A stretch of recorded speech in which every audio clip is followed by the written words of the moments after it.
Good morning. We'll start with a song, have a prayer, and be dismissed to our individual classes. We'll start with 196, How Beautiful Heaven Must Be. We read of a place that's called heaven. It's made for pure and the free. These truths of God's word He has given.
Let's pray.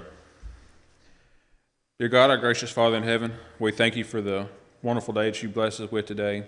We thank you for the beautiful sunshine you've given us to enjoy, to warm the earth, to make things grow. We thank you for the new life that we're seeing come to this earth as spring comes, the trees bud out, and the new growth. We pray that we always appreciate everything that you give us. We thank you for this time we have here this morning to worship you. Pray that we have open ears and open heart to what's said.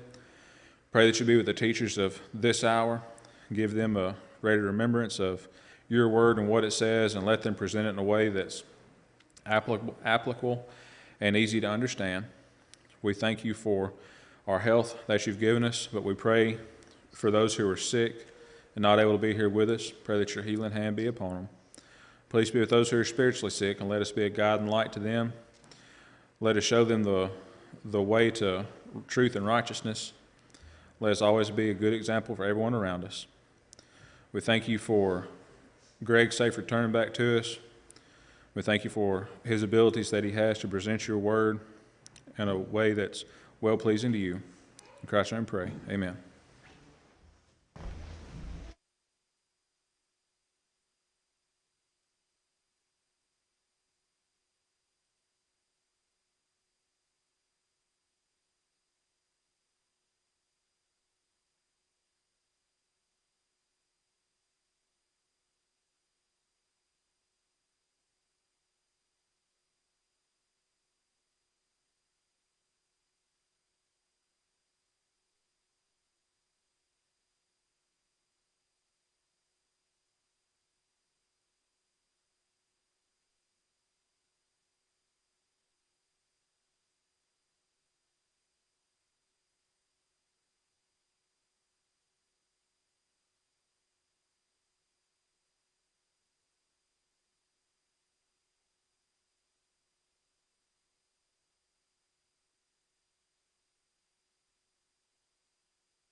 way. And he tells me that you got in chapter 2 of Ecclesiastes, that's what we're studying, book of Ecclesiastes, and he told me that you got near the end of chapter 2. So let's look at that. Let's pick up our discussion of Solomon's search for meaning in life. I think that's a good way to sort of view the book of Ecclesiastes. Solomon trying to figure out what life's all about and how it can be meaningful. Now we've got our chart up here, and I want you to recognize that in this section, he is talking along about verse 24 here in chapter 2.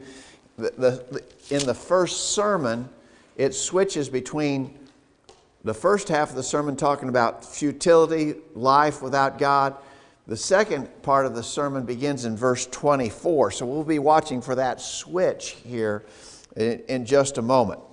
But before we do that, Monty told me that he had not fully discussed maybe the verses where Solomon, chapter 2 is classic.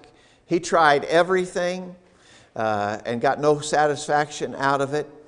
And beginning at about verse 18, he talks about how sort of torn up he was about the fact that everything that he had done and everything that he had accumulated, he was going to leave behind to somebody else. Let's read that beginning verse 18, chapter 2, verse 18. Yea, I hated all my labor which I had taken under the sun, because I should leave it unto the man that shall be after me. And who knoweth whether he shall be a wise man or a fool? Yet he shall have rule over all my labor wherein I have labored, and wherein I have showed myself wise under the sun. This is also vanity.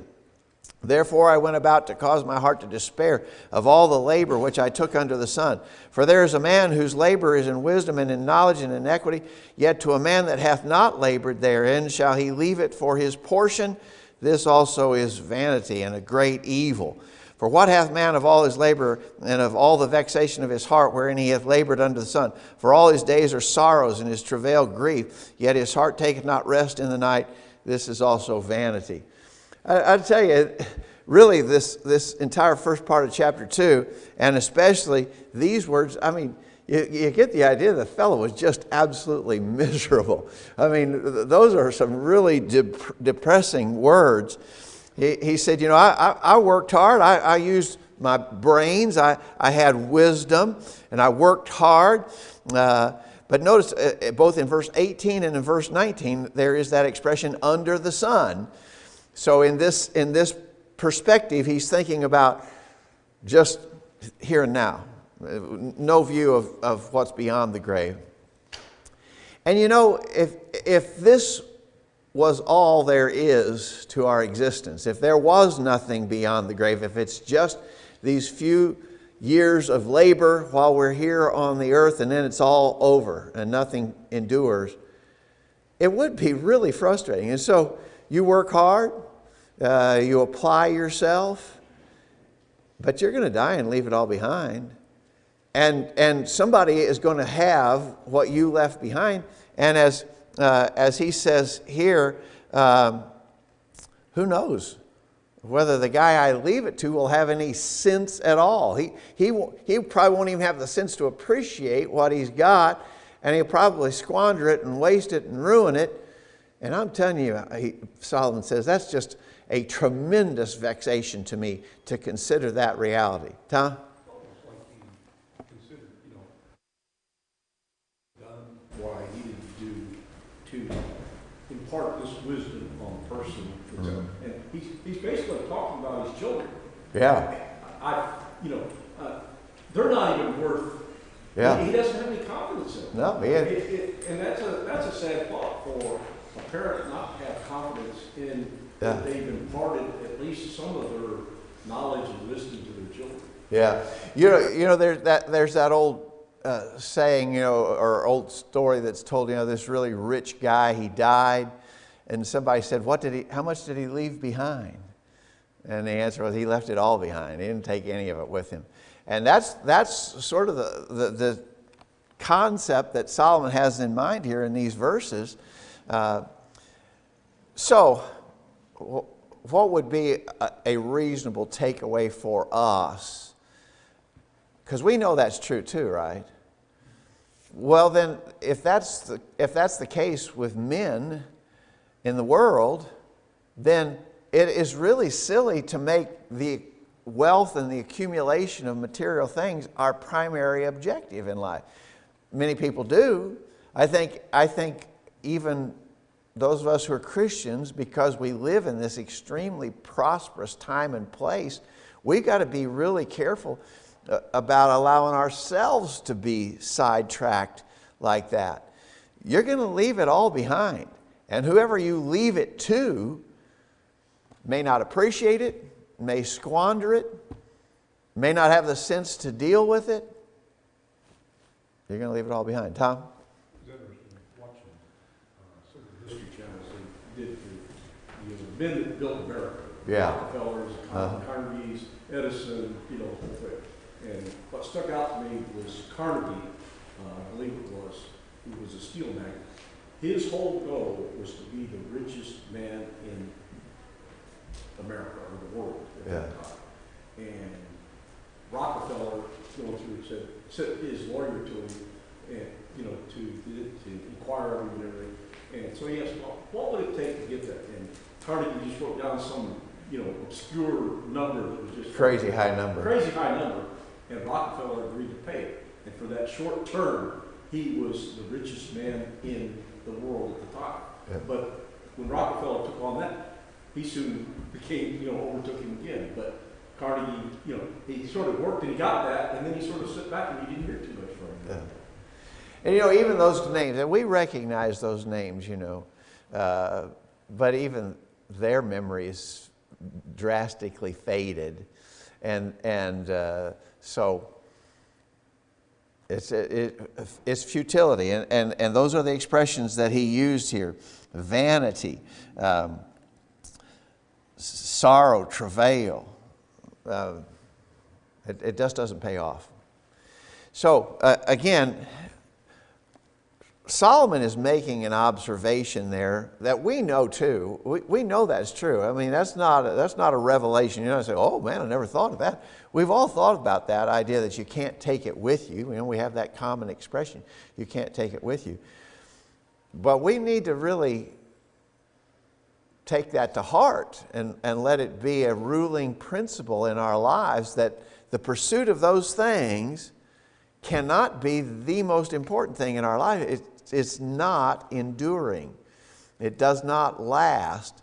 And so we need to put spiritual things way ahead of those sort of pursuits. That's not to say that you don't work. You're supposed to work. It's not to say you wouldn't save money or even acquire property or possessions. But that has to be so secondary to what's more important. Because if you make that your most important thing, it's all going away. It's vanity. It's vexation. Tom?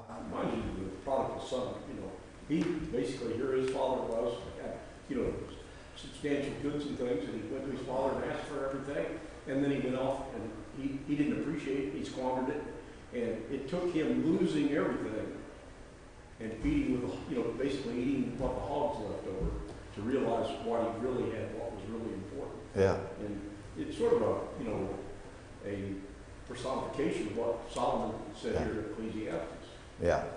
The thing about Solomon that sort of magnifies this principle is that he had it all. He had way more than we would ever hope to have.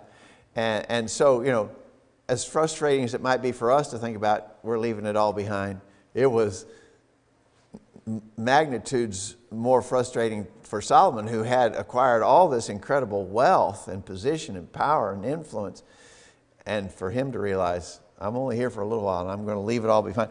Verse 23, I asked you in the question, if you're looking at the study guide, question 22, I suggested that verse 23 serves as a wonderful commentary on the results of a life lived without God. Notice, for all his days are sorrows, his travail grief, yea, his heart taketh not rest in the night. This is also vanity. So, again, you think the people, from your understanding, we have some storylines, some coverage of the really rich people in the world. You think the really, really rich people in the world are necessarily happy. Really, I mean, their life is so joyful because of the wealth that they've accumulated. That's not the typical story we hear, is it?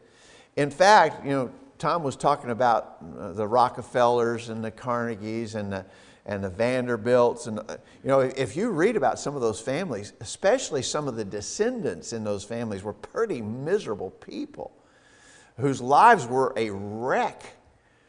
And so it is, what Solomon is saying here, your days are sorrow, your work is grief, you can't even take a rest at night.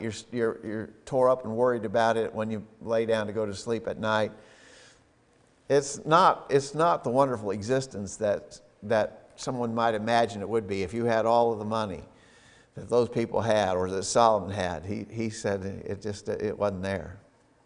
And again, I think what's so significant in studying Ecclesiastes is Solomon was in such a unique position to be able to make those observations, way more than we ever would be, right? All right, now, if you look at the chart in this first sermon, the first half of it, starting in chapter 1, was this futility. It's just vexation and vanity. But at verse 24, you notice a change in terminology that reflects now he's going to look at it from the other perspective. Now he's going to look at it from the perspective that God is in the picture. Notice there in verse 24, there is nothing better for a man that he should eat and drink and that he should make his soul enjoy good in his labor. This also I saw that it was from the hand of God. Oh, wait a minute. I think this is the first time he's mentioned God, right? For who can eat or who else can hasten hereunto more than I? For God giveth to a man that is good in his sight, wisdom and knowledge and joy. But to the sinner he giveth travail, to gather and to heap up, that he may give it to him that is good before God. This also is vanity and vexation of spirit. So now you see this change where he's transitioning into this discussion of life before God. He says, there's nothing better for a man that he should eat and drink and that he should make his soul enjoy good in his labor. What's he saying here? What's he suggesting is the best thing for man? Question 23. What's he saying is best for a man? Monty? He ends the verse, he says, "For this is from the hand of God." So I think what he's saying, it's good if you can take the things that you do, the work that you do, that you should enjoy the food that God's blessed you with and the drink that he's blessed you with, and enjoy the good in his labor, the things that we do and accomplish. God's given us the ability to do that. If we can recognize that that's all blessings from God and take pleasure in that's what God wants us to do. He wants us to be able to enjoy our life, but do it in a way that puts him first and glorifies him for the things he's given us. I think that's right. I had in my notes what Paul said in 1 Timothy 6, beginning verse 6. 1 Timothy 6, verse 6, godliness with contentment is great gain. For we brought nothing into this world, and it's certain we can carry nothing out. And having food and raiment, let us be therewith content. So, Paul mentions the principle, you can't take it with you, right? We can carry nothing out. We brought nothing into the world, it is certain we can carry nothing out. But, if we have food and raiment, be content with it, because godliness with contentment is a tremendous gain. That's what Solomon didn't have in that first part of the sermon. He didn't have God in the picture, therefore he couldn't be content. Godliness with contentment is a great blessing. So really, you think about it, when you bring God into the picture, then you see the full panorama, if you will. You see what matters if you do that. Tom? Go back to the Garden of Eden. God just didn't put Adam into the garden and say, "Hey, here it is. It's there to provide you for food and everything." Well, yes, it did, but he had a task to go through and do it. And as long as he was in that, utopia type situation, everything was fine. It's when Satan came and tempted him, and they started looking beyond what God provided for them, that all kinds of calamity, came about. Yeah. And that's sort of the perspective I think that Solomon is sort of going back to. Food food and clothing and things, the necessities of life are the things that are worth working for. Yeah. Those are the things that God has provided for. He's given you the ability to go through and do it. When you try to go beyond that, then greed and lust and those other things creep in that take away from that. Yeah.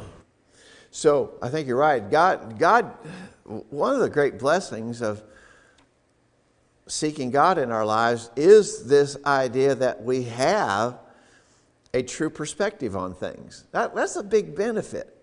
It's a big benefit to be able to see how things truly are and to have this great benefit. If it were not for that, every financial reversal, every physical ailment, every bad thing that happened to us would just be devastating. But with God in the picture, we can see it. We have the advantage of having that point of view, or that perspective, is a tremendous blessing. And we need to understand it to be so.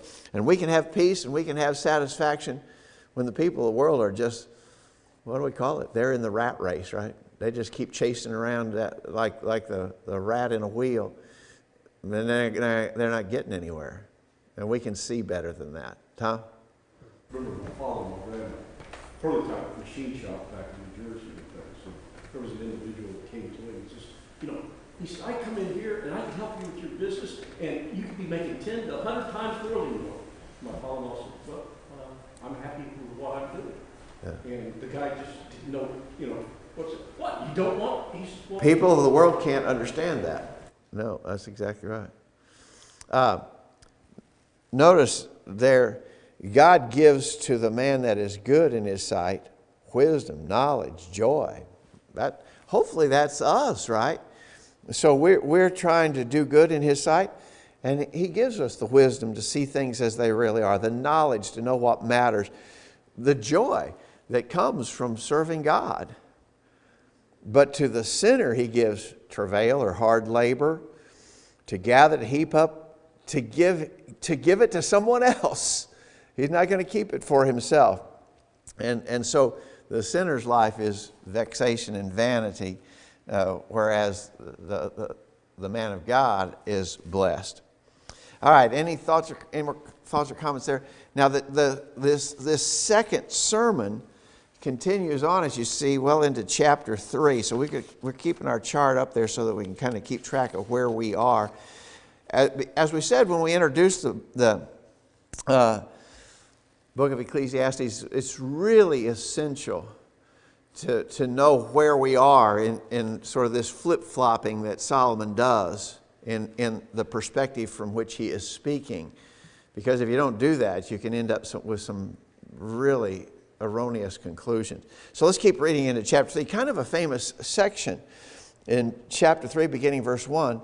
To everything there is a season, and a time to every purpose under the heaven, a time to be born and a time to die, a time to plant and a time to pluck up that which is planted, a time to kill and a time to heal, a time to break down and a time to build up, a time to weep and a time to laugh, a time to mourn and a time to dance, a time to cast away stones and a time to gather stones together, a time to embrace and a time to refrain from embracing, a time to get and a time to lose, a time to keep and a time to cast away, a time to rend and a time to sow, a time to keep silence and a time to speak, a time to love and a time to hate, a time of war and a time of peace. All right, so there's that famous listing, and it's pretty long, isn't it? Now, I want to skip to question 3.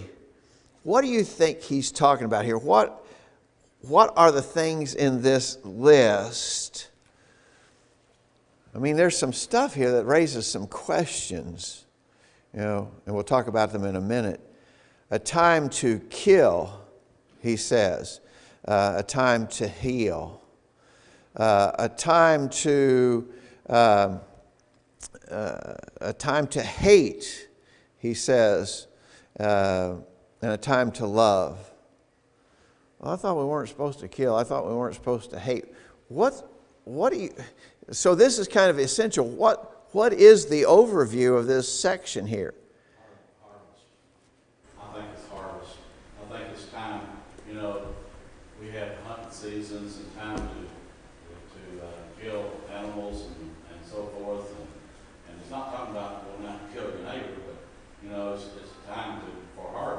Okay. or the right time to. I think that's the right direction we've got to go here. I think the things that he's referring to here are right and good, and we've got to sort of put that slant on it. That being the case, for instance, look at verse 3: a time to kill and a time to heal. There are two Hebrew words for kill. One of them is to murder. You know, they would use a word that would be our equivalent of murder. He killed that guy. The other word, which is this word in this text, means to smite or destroy, or to put away or wipe out. And so this is not talking about murder. This is talking about doing away with something that you shouldn't have anyway. This is talking about destroying something that's not good. And so the idea of I need to kill off in my life, for instance, things that keep me from serving God faithfully. I need to kill off things in my life that are a temptation to me to sin. I need to destroy those things out of my life. And I think that's the take on it. A time to dance. I thought we always talked about dancing being sinful and lascivious. Well, this is not talking about that kind of dancing. This is talking about the kind of dancing that would be found in, for instance, look in Psalm 149.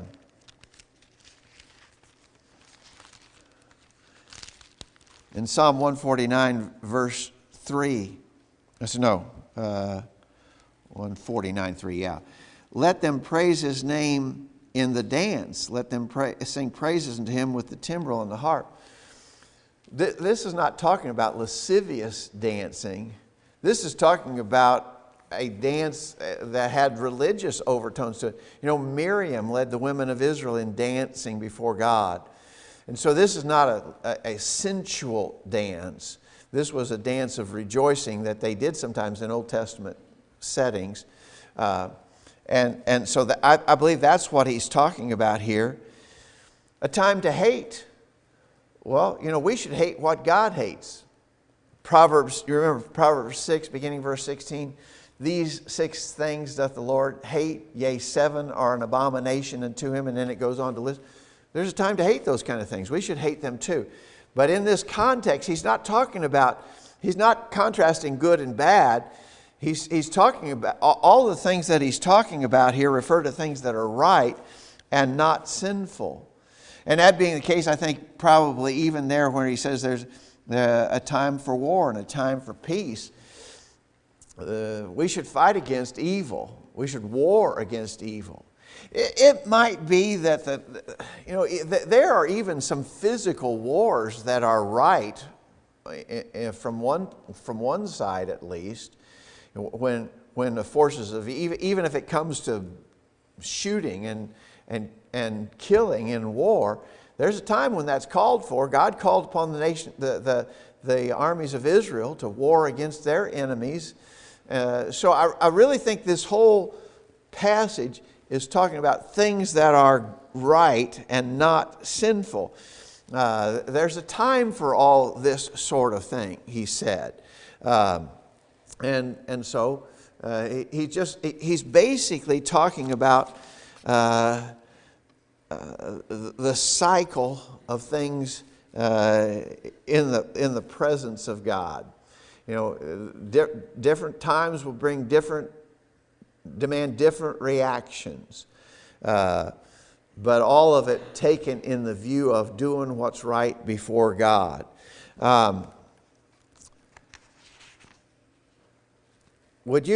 Question 4 says, would you conclude that verse 1 states a conditional or unconditional truth? To everything there is a season and a time to every purpose under heaven. Well, there's a time for every, to everything there's a season, a time to every purpose. There's a time to rob banks. No. Well, there's never a time to rob banks. So this is a conditional statement. And I think that sort of helps us understand the verses as follows. There's a time to commit fornication. No, there's never a time. There's never a right time to commit fornication. And so this is a conditional statement, right? Verse 1 introduces this passage with a conditional expression. And that being the case, the condition is things right before God. There are different times to do various things that are right before God. And then he goes on to list them. And I think that's the way it's got to be viewed. Thoughts, Tom? Some of the physical things go in. We understand the concept of life cycle. Certain things have a particular life cycle. I go out and buy a new mower or piece of equipment for my business. I buy it with the understanding that it has a certain life cycle to it. It's going to be, it's going to last X number of hours. Now, I can extend that X number of hours by doing the proper maintenance, or I can decrease the hours by just ignoring the maintenance on it and going through and do it. But it still has a life cycle. Yeah. It's going to last for a certain amount of time. It's sort of, quote, built-in obsolescence, but we understand things deteriorate. Yeah. And we can go through a lot of physical things and look at their life cycles.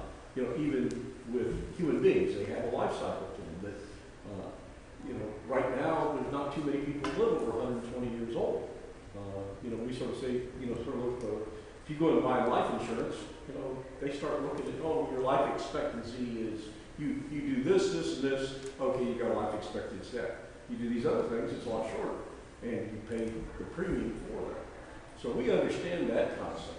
And the other thing, sometimes it's a little more difficult. Okay, all right, Monty? I think he's defining that when he's talking about these times there's a season for everything. When it says for every purpose under heaven, you might phrase that for every purpose ordained by God. Right. So that would exclude murders and robberies and fornications and evil things. It's not saying there's a time for that. Yeah. But these things, as you go down here and look at it, it's a time for planting and a time for harvesting. As you go down, he's talking about natural things that have an orderly process that have been ordained by God, and there's a proper time to do them. Yes. And so you might make a note there in your margin. Verse 1 suggests that the things that follow are conditioned upon the understanding that everything listed is going to be something that is right before God. And that being the case, when you get to verse 3, a time to kill. Well, the killing there is not sinful murder, right? It couldn't be. The time to love, the time to hate. The hate there can't be sinful hatred, because it's all conditioned on the first verse, which says that there's a time, there's a season and a time for everything. And so nothing that follows is evil. Monty or Yancey? Time to kill. You can go back to Leviticus and you can look, and there were things there that said if a man does this, that you were to kill him. In chapter 20, verse 9, if anyone who curses his father or his mother, he shall be put to death. So there was a time to kill under the law. Even the idea of capital punishment could fit into that. Okay, James? Does verse 1 have relation to verse 10, where it talks about, I have seen the task which God has given the sons of men, which they are supposed to occupy themselves? So this all is related to what God is, asking them to do in His law. So it would be those things that are acceptable to Him. Those things written in between those two verses. So they're sort of bookends to the list. Okay, good observation. Kyle? Okay, anybody else? All right. So I think that's sort of important, because I believe that there would be some people who would be inclined to misuse those verses. But I believe it's very important for us to understand them in this context, to be all talking about things that are right before God in a specific time or setting. They are all right before God. All right, so Solomon asked a question. What profit hath he that worketh in that wherein he laboreth? So you're going to work. You're going to put forth effort. What profit is there? Well, I think if you skip down to verse 12, he answers that.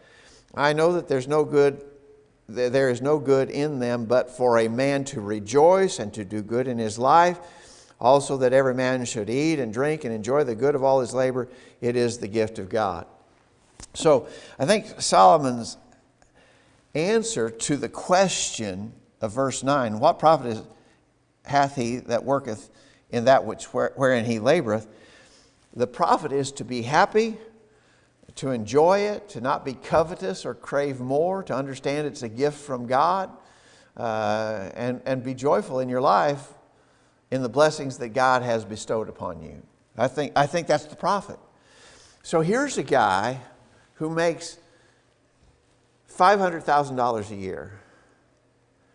And here's a guy who makes $10,000 a year.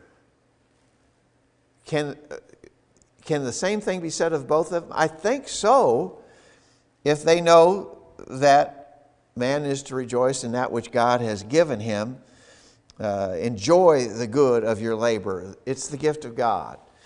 So how does the $500,000 a year man and the $10,000 a year man, how do they I mean, 10,000 may be such that the guy is just struggling, to eke out an existence. I don't know. But the point of it is, if you realize the reality of God in your life, and if you can enjoy life, whatever your status may be in life, that's a gift. That's a blessing. And I believe that's what he's encouraging us to do. Whatever status you occupy in life, in regards to the things of this world, if you view it all with God in the picture, and if you enjoy your life, that's a gift. That's a gift, Instead of the guy, so, it could be true of the $10,000 man, or it could be true of the $500,000 a year man. If they're just constantly grasping for more, they're so totally preoccupied, I got to have more, I got to have more. They're not enjoying what they have. They're not seeing the blessing of God. Josh?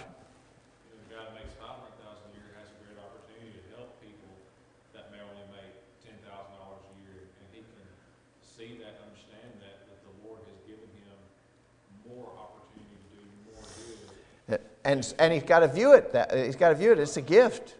It's a gift, and I can use it in ways that make me and others happy.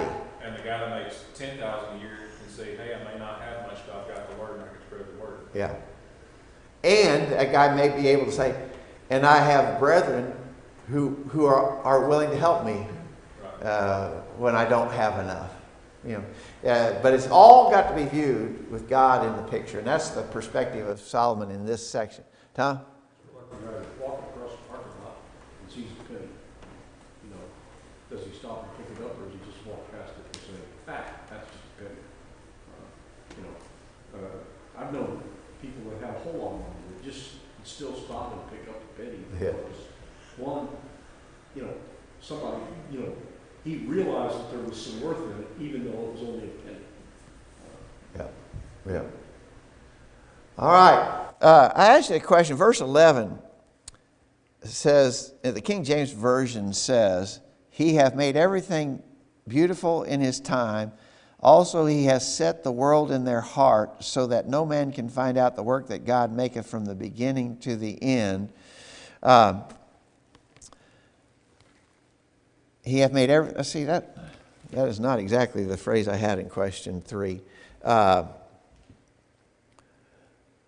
He hath made everything beautiful at the time. He has set the world in their heart. That's the expression that I'm keying in on. He has set the world in their heart. And that may not be the best translation, because I was looking at a number of other translations that say he hath put eternity in their heart. And I think that's the better translation. So you might make a note, if you're using the King James as I am, that there at verse 11, he has set the world in their heart. Almost all other English translations are translating that he had put eternity in their heart. And that makes more sense because it suggests the basic truth that God has instilled in us First of all, He's revealed to us in His Word that there's life beyond the grave. But I think that He has instilled in our basic makeup an understanding that there's more to life than this. And men want to believe that. And I believe there's something inherent in our nature that tells us there's something more than this. And Solomon says God has put that in man to know. At a minimum, He's put that in us because He's revealed that truth to us, that there is eternity. He had put eternity in their hearts. So man has this basic sense, and certainly that basic sense is strongly fortified by what God has revealed. There is an eternity. There's more to life than this. And although our bodies may corrupt and die and corrupt, there's something more than this. Tom? If you take that concept, He's put eternity in there, and then the following verse, goes through, you remember it says, yet so that man will not find out the work which God has done from the beginning to the end. So regardless, man has this concept of the eternity of God, and that sort of puts the perspective in place that no matter how much he tries to find out about God, there's still something there that he will not find out. It's still something to learn. Yeah. There's always that perspective that regardless of how much knowledge you have, whatever, God still is in control, still has that much more knowledge and wisdom than you can even grasp. Okay. Yeah, that expression Tom's talking about there, the last part of verse 11. No man can find out the work that God maketh from the beginning to the end. Is that an absolutely true statement? You can't find out what God has done? Dale? Greg, I'd like to back up into the latter part of the chapter there. When you start from the beginning of one's life till the end, we don't have no idea what God did for us during that time. We know He did a lot for us, but we don't know the exact amount. He's done so much for all of us. So there's a sense in which we really can't count all of our blessings. Okay. All right, Monty? I think what he's saying here is God's put that eternity, that knowledge that there's more than what we see here. He's put that in us. But He's telling us that even though we might search a lot, we can't grasp. Our minds aren't capable of grasping eternity and comprehending it at this point and knowing everything that God has done. I mean, just say one thing, for example, He's instilled life in us. We can't make life. We can't create something like He did. So some of what He's done, we're aware He's done it, but it's still beyond our grasp. And so He said no matter how sharp we are, even with all the wisdom Solomon had, he still couldn't comprehend and grasp everything God had done. Okay. All right, you guys are taking a little different take on that, and I understand it, and I don't disagree with it. No man can find out the work that God maketh from the beginning to the end. Well, there is, as you guys have said, there's certainly the sense that we can't fully grasp God or all of God's workings, all of God's great abilities, infinite abilities. I was sort of taking the slant on that God has revealed Himself to us. 1 Corinthians 2, verses 9 through 13, no man knows the mind of God, no man can know the mind of God unless God reveals, and He has revealed by His Spirit. So we can know about God. Now, if He hadn't revealed Himself to us, we could search forever and never figure out God. And so I wondered if Solomon maybe had that idea in mind. So you guys are saying maybe it's the idea we can't fully know or understand God, which is true because we're so finite and He's so infinite.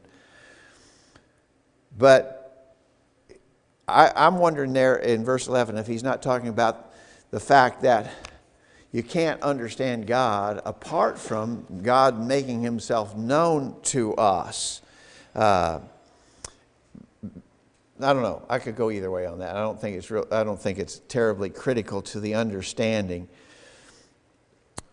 But again, he's talking about viewing all these things from this perspective of God.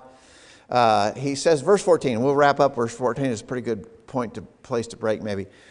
I know that whatsoever God doeth, it shall be forever. Nothing can be put to it, nor anything taken from it. And God doeth it, that men should fear before him.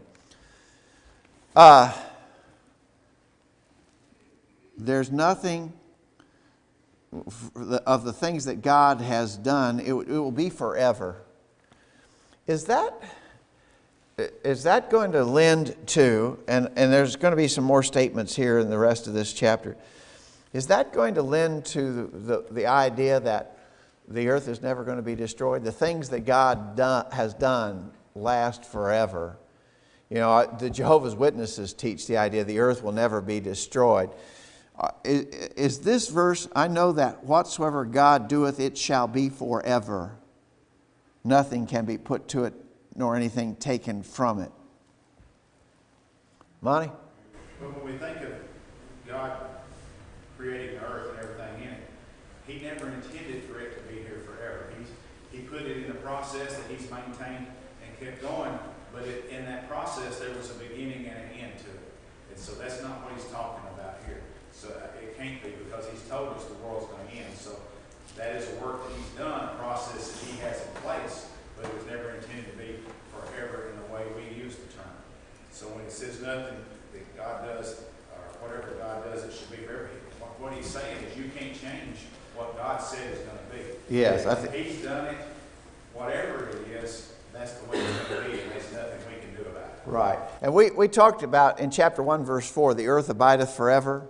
That forever, the Hebrew notion of forever is not the same as our English concept of forever. Our idea of forever is time without end. And the Hebrew word for forever didn't mean, it meant a long time. It meant age lasting. The candlestick in the tabernacle was to burn forever. Aaron's priesthood was to be forever. Well, neither one of those things still exist, but they existed for a long time. And the contrast is between God is infinite and his work is ultra powerful. We are tiny and finite and weak. And that's the contrast he's drawing here, is that you know, without God, who is so powerful, we're nothing. Josh? We use the word forever pretty loosely. You know, you think about a car, how long did it last? It lasted forever. I got 350,000 miles out of it. That thing just kept on going. You know, it didn't last forever, as in the fact that it's going to keep going, but it lasted until the end. And I think we need to keep in mind that so even in English, sometimes we use the word forever to mean less than. There's a difference in forever and eternal. Yeah, yeah. You know? There's two different words, and they're used two different ways. And so, you know, we might use the word forever to mean like it frequently does in Hebrew literature. It often means for a very long time, not time without end. But it's lasts forever from the beginning of it till the end of it. Okay, all right. Well, mark your lessons there, and Lord willing, instead pick it up there next week.